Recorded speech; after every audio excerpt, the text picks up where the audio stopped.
صندوق ضحايا الكورد. التقرير العام رقم 7. يتلقى صندوق ضحايا الكورد العديد من الأسئلة من الأكراد والأصدقاء والحكومات حول العالم بشأن قضية التآمر الجنائي في محكمة الولايات المتحدة الفيدرالية المقابلة لمبنى الكابيتول الأمريكي. القضية مرفوعة ضد حكومة إقليم كردستان، مسعود بارزاني، مسرور بارزاني، ويسي بارزاني وأفراد أسرهم وأصدقائهم. لذا في هذا التقرير سنحاول بقدر الإمكان الإجابة على بعض أسئلتكم. السؤال الأول: سمعنا أن استراتيجية بارزاني القانونية هي سحب القضية لسنوات واستنزاف فريق الدفاع عن صندوق ضحايا الكورد حتى يتخلوا عن القضية. هل هذا صحيح؟ الإجابة: لا يعرف محامو صندوق ضحايا الأكراد ما هي استراتيجية النظام البارزاني القانونية، ولا يهم ذلك.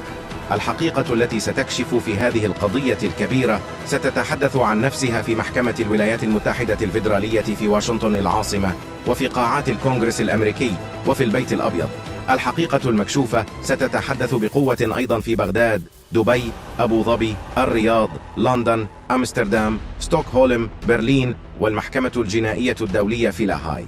لقد كرس صندوق ضحايا الكورد وفريقه القانوني أكثر من 2 سنين للبحث في الجرائم العالمية التي يرتكبها الكيان الإجرامي المستمر لعائلة بارزاني، بما في ذلك مقابلات مع العديد من المصادر البشرية الداخلية السرية. أما بالنسبة لإمكانية استنزاف فريق الدفاع عن صندوق ضحايا الأكراد أو تخليه، فإن الفريق ملتزم بتحقيق العدالة مهما استغرقت القضية من وقت. وكل أسبوع ينضم محامون جدد من جميع أنحاء العالم إلى فريق الدفاع عن صندوق ضحايا الكورد.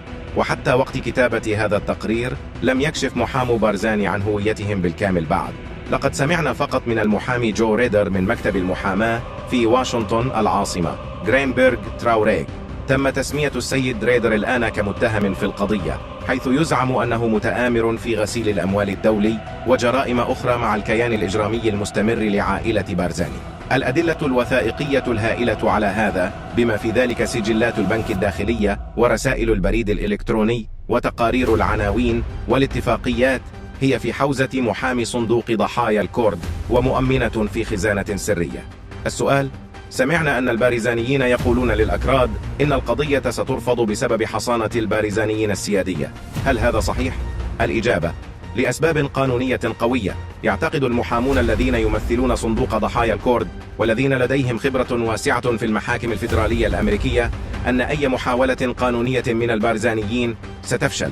يعتقد صندوق ضحايا الكورد أن هذا الادعاء بالحصانة الذي يقال إن البارزانيين يروجون له هو ما وصفه دونالد ترامب بالأخبار المزيفة.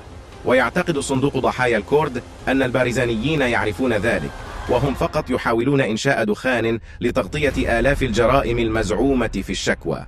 يسمع صندوق ضحايا الكورد أن البارزانيين سيحاولون الاختباء خلف قانون حصانات الدول الأجنبية الأمريكي، لكن المحكمة العليا للولايات المتحدة أوضحت تماما أن الحماية بموجب الحصانة السيادية لا توفر حصانة من الجرائم.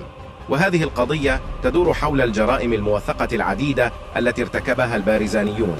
تتعلق هذه القضايا بقوانين الولايات المتحدة المعقدة، لكن محامي صندوق ضحايا الأكراد يعتقدون أن النتيجة المحتملة للمحكمة واضحة.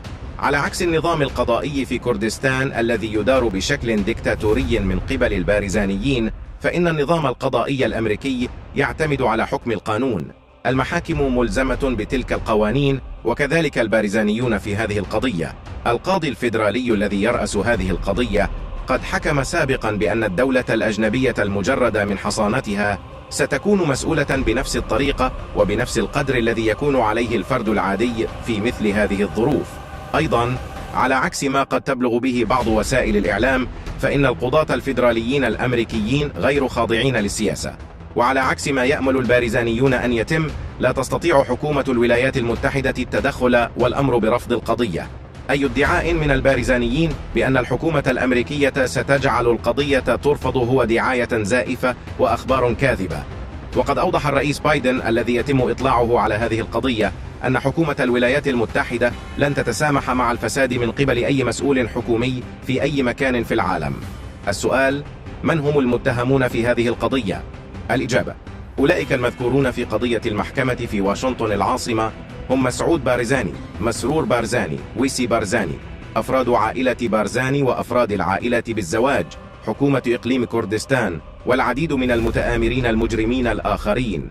الفساد المزعوم في القضية يبلغ قيمته مليارات الدولارات في الثروة المسروقة التي يتم إخفاؤها باستخدام الأقارب وغيرهم لإخفاء أنشطتهم الإجرامية عن جهات إنفاذ القانون والمسؤولين الضريبيين في العراق، الإمارات العربية المتحدة، السعودية، المملكة المتحدة، الولايات المتحدة، وأماكن أخرى.